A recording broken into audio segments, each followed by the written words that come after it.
Ассалаумағалейкум баршаңызға. Бұл заң көмегі кеңсесі бүгін 7 маусым тақырып коллекторлардың мазалауы.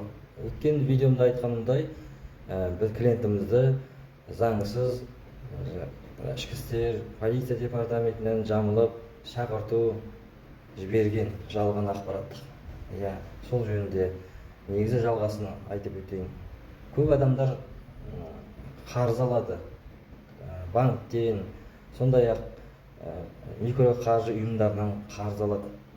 Қарыз алған кезде шартқа қарамайды, келісімшартта. Келісімшартта әр тараптың өз құқықтары бар. Құрметті достар, келісімшартқа мән беріп қараңыздар. Келісімшартта әр азаматтың өз құқықтары бар. Келісімшартта сіз қол қойған кезде сіз өз құқығыңызды беріп қоясыз. Бұл қалай? Сіз біріншіден өз құқығыңызды өзіңіз бұзасыз. Екіншіден, сіз банктың өкіліне, банкке, яғни өзіңіз құқығыңызды бұзуға жол бересіз. Сол себепті банктың келісімшарттағы борышкердің арасында жазылып қойған. Сізге хабарласуға, яғни сіз кешіккен жағдайда әр күнге кешіктірген сайын премиясы сізді мазалауға деген құқықтар беріп қойғансыз.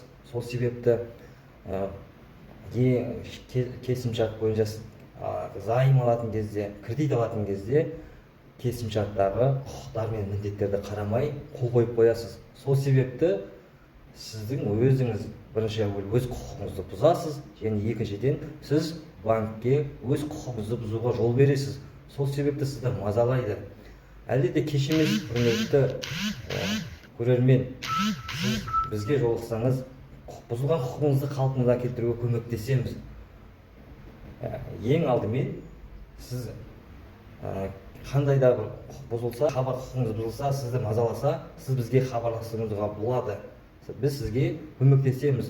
Құқық жағынан бұзылған құқығыңызды қалпына келтіруге көмектесеміз. Сіз міндетті түрде бізге хабарласыңыз.